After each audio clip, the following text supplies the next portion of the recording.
Ang pulong sa Dios buhi og nagalihok nga gamhanan, labi pang mahait kaysa espada nga duhay sulab, ug modulot ngadto sa kitagbuan sa kalag ug espiritu, sa mga lutahan ug sa mga kauyukan, ug mutugad sa mga hunahuna ug katuyuan sa kasing-kasing.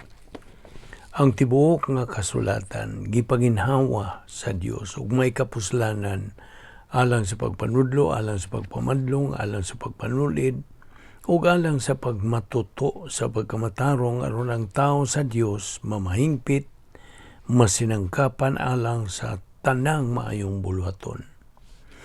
Paningkamuti pagayo ang imong kaugalingon sa pagpakita sa tubangan sa Dios ingon nga iyang nahimutan, usa ka magtatrabaho nga dili kinahanglan magakaulaw, nga sa hustong paagi magapanudlo sa pulong sa kamatuoran.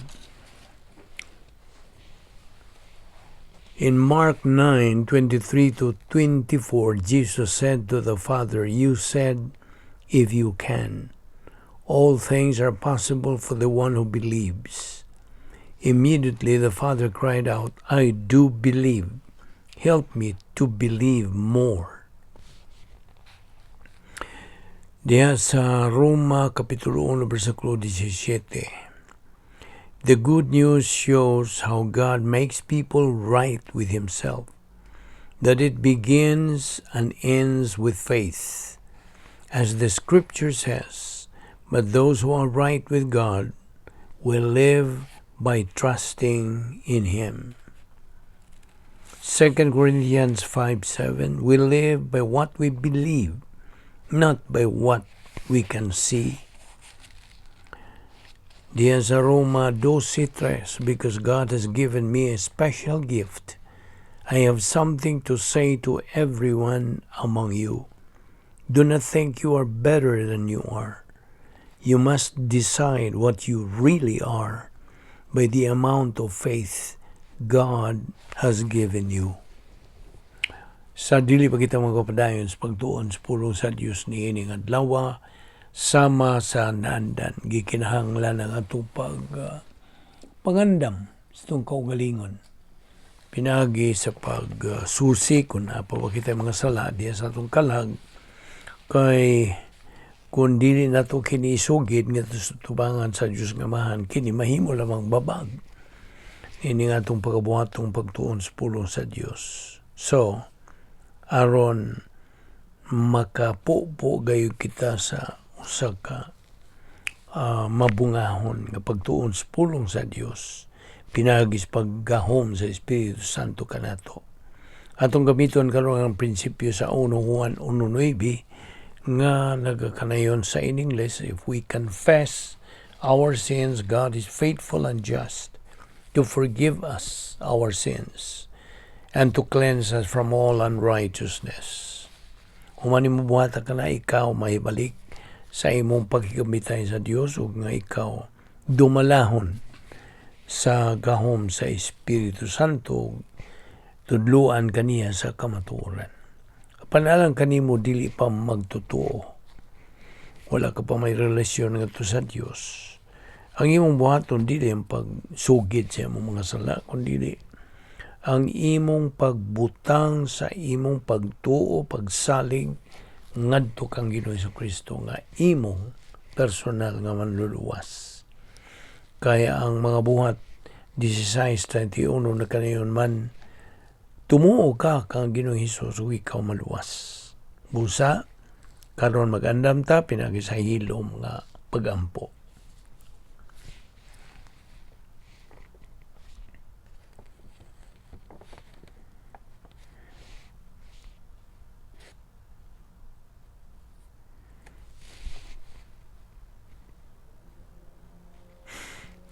Let us pray. Heavenly Father, we are here once again because we love the Word, because we are members of the royal family of God through our faith in your Son, the Lord Jesus Christ.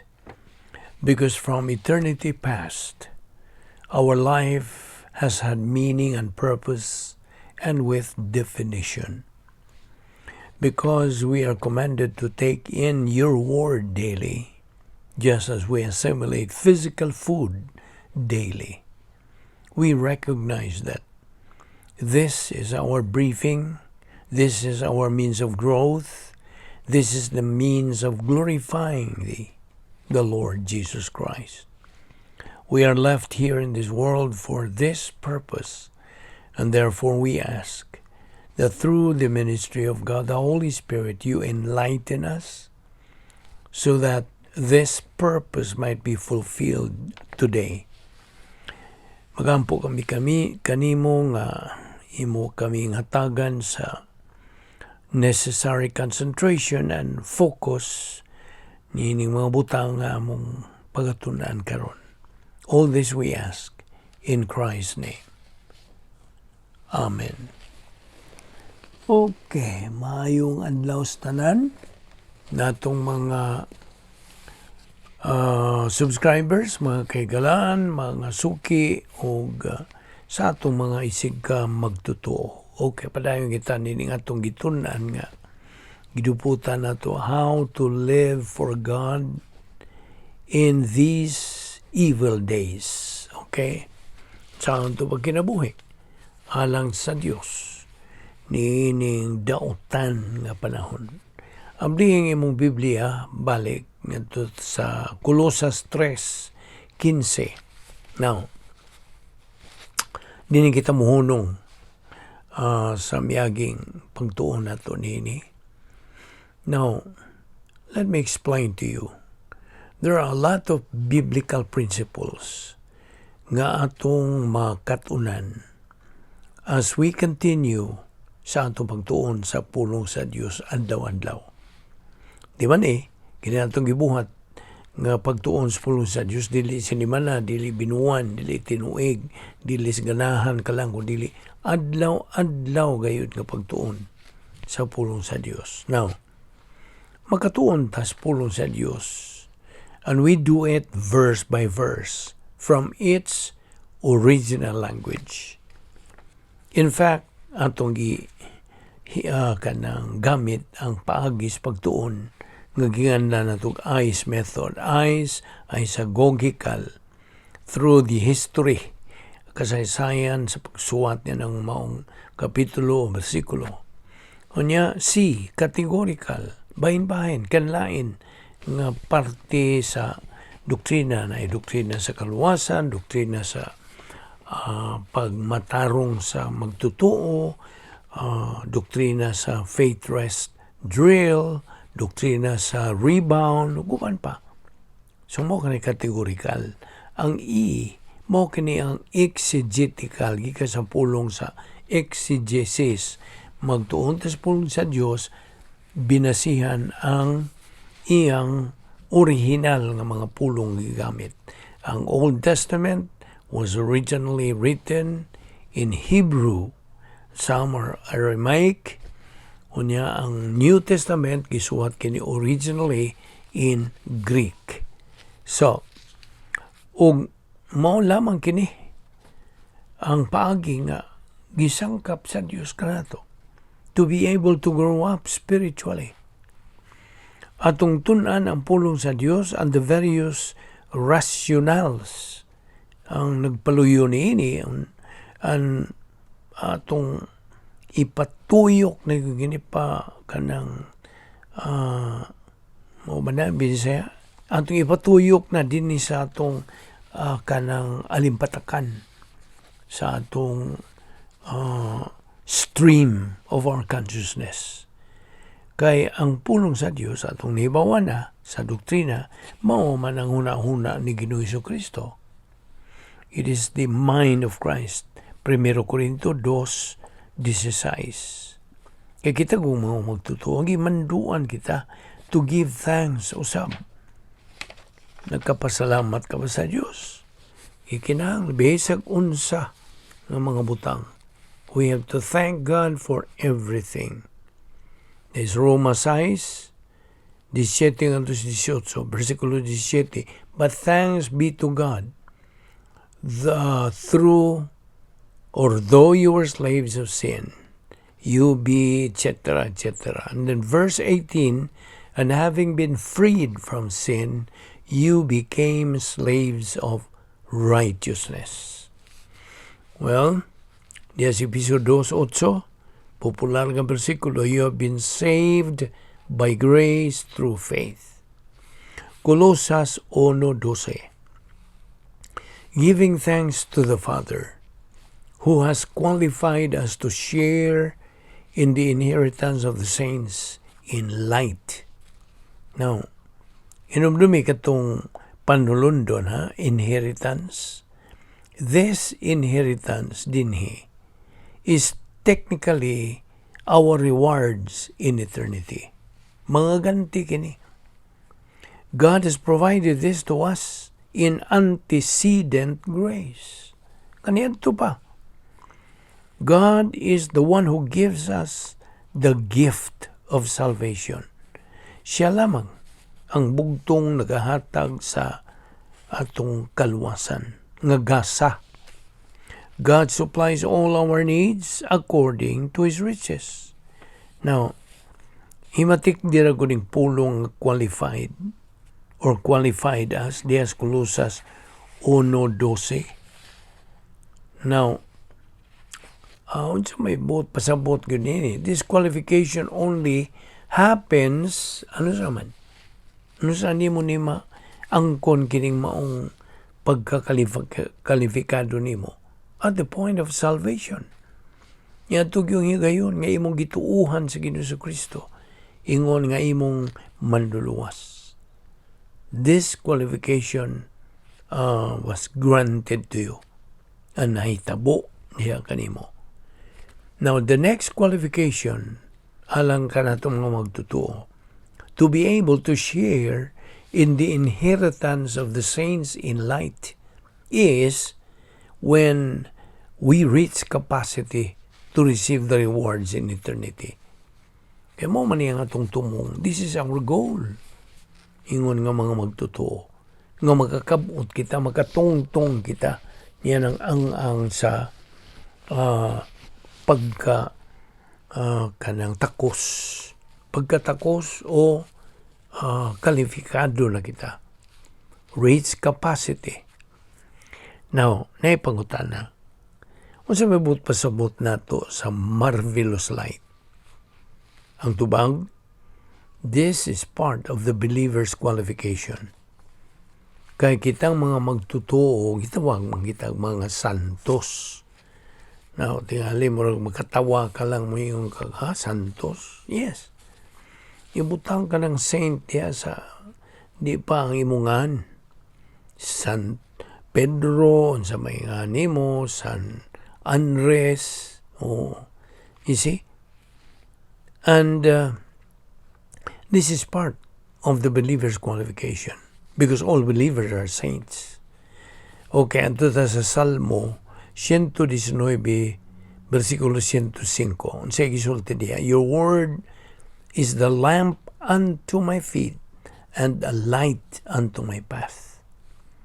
Sa bagong tugon, sa 2 Corinto 4:6, nagkanayon kini, for God who said, light shall shine out of darkness, is the one who has shown in our hearts to give the light of the knowledge of the glory of God in the face of Christ.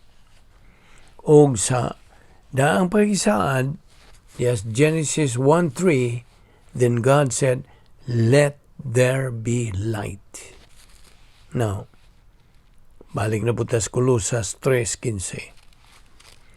Let the peace of Christ rule in your hearts. Peace, Irene. Rule, paharia, sabi ni Saya. So, let the peace of Christ rule in your hearts. Paharia, ang kalinaw ni Kristo. Now, kita mga magtotoo, nakaangkon ni ining maong kalinaw at the point of salvation. We have acquired this peace. From there, believers continue to take in Bible doctrine to be able to grow in grace and in the knowledge of our Lord and Savior Jesus Christ. 2 Peter 3:18. Now, di ay panahon nga na atong gisgutan bahin kining kahayag. Okay? About the light. Remember when the Lord Jesus Christ said, I am the light of the world? Now, ingon nga mga magtotoo, ang atong Ginoong Jesucristo, nagasulti niini nga ni kanato, nga you are supposed to be the reflector of this light. Balan sa Binsaya, kita ang pag magbanda, ibanda. Okay? We are the reflector of this light. This light is eternal life. In Genesis 1:1, in the beginning, God created the heavens and the earth. Verse 2, the earth was formless and void, and darkness was over the surface of the deep, and the Spirit of God was moving over the surface of the waters. Verse 3, then God said, let there be light, and there was light. Now, kini nagahisgot, kini bang pag-ingon og let there be light, this talks about plurality. Onya, this verse 2, by the way, balik na ko sa verse 2. Ang verse 2 is restoration. Okay? Done and performed by God the Holy Spirit. No. Okay, balik na po sa verse 3. The God who said, let there be light, is the same God, maura gihapon nga Dios, who restores our soul at the moment of salvation. Yatong higayon nga kita naluwas, mao kadto ang higayon nga diin ang atong Dios restored our soul. 2 Corinthians 4:6 again, for God who said, light shall shine out of darkness, maura gyapon siya has shown in our hearts. Matthew 5:16, let your light shine before men in such a way that they may see your good works and glorify your Father who is in heaven.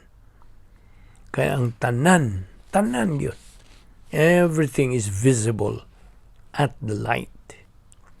Ephesians 5:13, but all things become visible. Okay, abrihang imo Biblia diha sa John chapter 3 verses 20 to 21. That's verse 20. For everyone who does evil hates the light and does not come to the light for fear that his deeds will be exposed. Verse 21. But he who practices the truth comes to the light, so that his deeds may be manifested as having been wrought in God. Now, magisgot tag dugang no bahin sa inikahayag. Okay.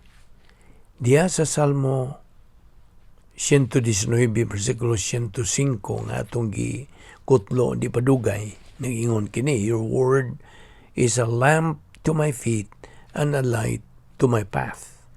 Now also in Proverbs 3:5-6, trust in the Lord with all your heart and all this trust in the Lord with all your heart and lean not on your own understanding. In all thy ways acknowledge him, and he shall direct your path. Okay. Balik ta sa Psalm 119, verse 106. Kini, nagpatinaw ka na to. Unsaon na to pag angkon nining maong kahayag. It says, I have sworn, and I will confirm it, that I will keep your righteous ordinances. Now, ato ta versikulo 107, I am exceedingly afflicted. Revive me, O Lord, according to your word. And then verse 108, O accept. Verse 109, my life is continually in my hand. Kining life din is physical. Verse 110, the wicked have laid a snare for me. Kining wicked din is people testing. Ni prinsipyo. Okay? So, kung ikaw nagasunod nini o nagasuwato sa bantay kini, prinsipyo. Taliwa sa mga pagsulay sa kinabuhi. Wa kay suliran. You have no problem. Why? Because God has all the solutions to your problems. Did you get it? So, in the midst of trials in life, you have no problem because God has all the solutions to your problems. Kining solutions ni mo kini ang light, ang kahayag. Inumdumi itong prinsipyo, ha? Mao ka na ang prinsipyo. Laing prinsipyo nga akong ihatag nimo. Human solution is no solution. Only divine solution is the real, genuine solution. Prinsipyo na. Now, balik ta sa versikulo 111 diya sa kapitulo 119. Okay, verse 111. I have inherited your testimonies forever, for they are the joy of my heart. Verse 112, I have inclined my heart to perform your statutes forever, even to the end.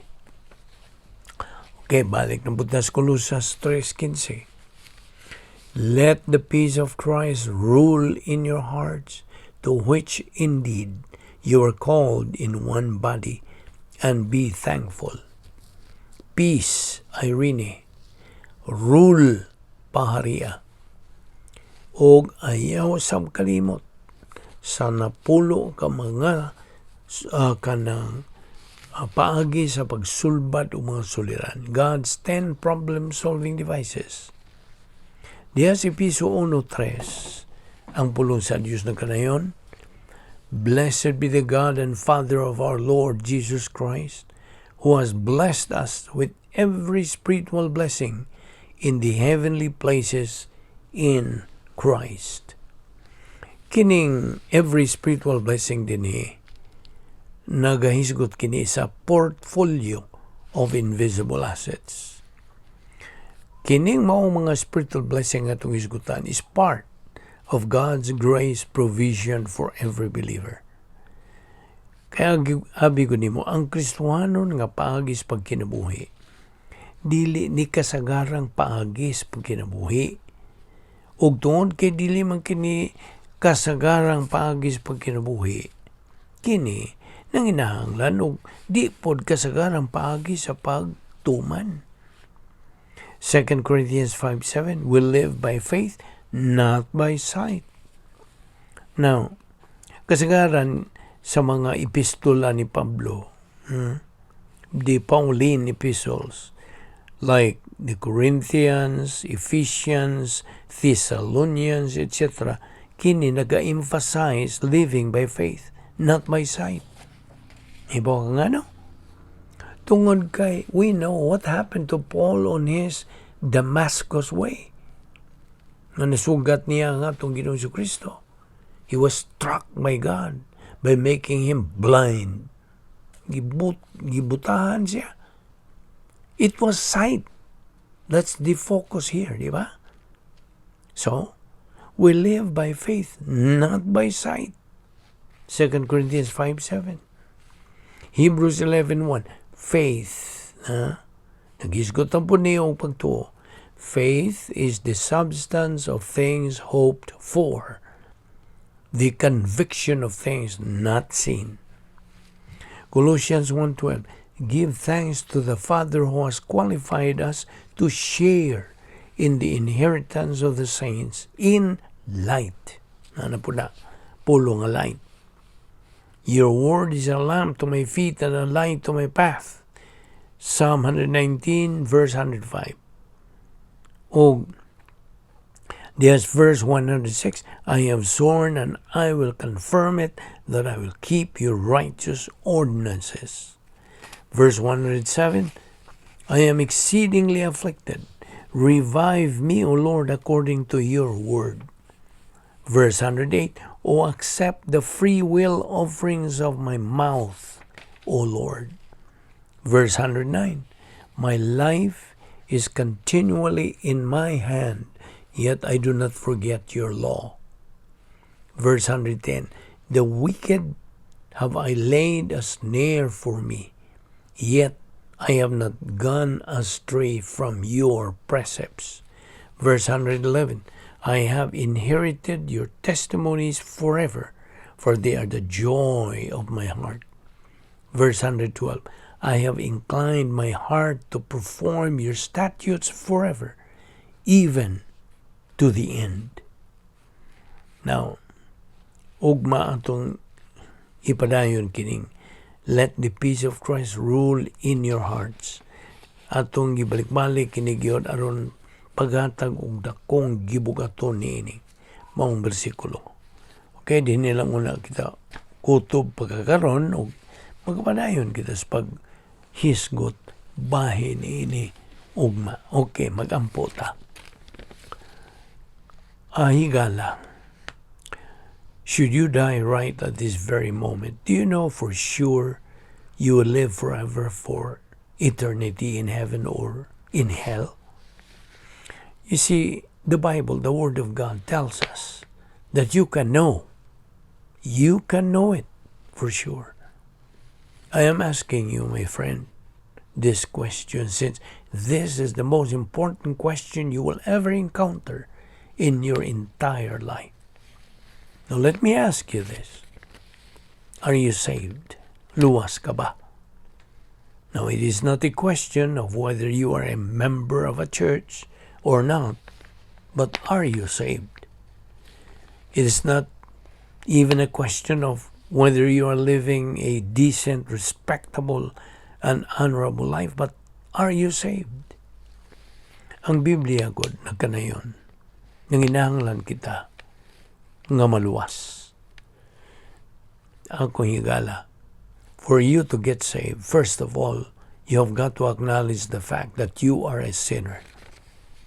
Ang pulong sa Diyos na kanayon, sa Roma 3:10 nga to sa 12, there is none righteous, not even one. There is none who understands. There is no one who seeks for God. All have turned aside. Together they have become useless. There is none who does good. There is not even one. Diyaw sab sa Roma 3:23, ang pulong sa Diyos na kanayon, ang tanan nakasala og nakabsan sa himaya sa Diyos. Friend, it's because of your sins that you have come short of the glory of God. And that's the reason why you will never be able to meet the necessary requirements for you to be saved. Ikaduha, kinahanglan makaamgo ka nga dinhay nahigugma kanimo who in fact died for you. Ug siya, wailaan kundi si Ginoong Kristo. Namatay siya dito sa cross for the purpose of paying for your sins and who gave you the opportunity to get saved and be in heaven after you die. Ang Roma 5:8 na kanayon, for God demonstrates His own love toward us in that while we were yet sinners, Christ died for us.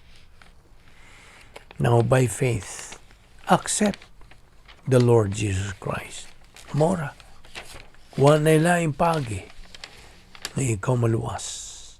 Pagtuo lamang kang Kristo lamang. Siya namatay in order for Him to give eternal life to all those who believe in Him. However, like any gift, that gift, if not accepted, would be of no use. John 1:12 na kanayon, but as many as received him, to them he gave the right to become children of God, even to those who believe in his name. So my friend, I just call you my friend this time, since you are yet an unbeliever. My friend, the Bible says you can be saved by faith alone in Jesus Christ alone. There is no other means, and you cannot add anything to it, none.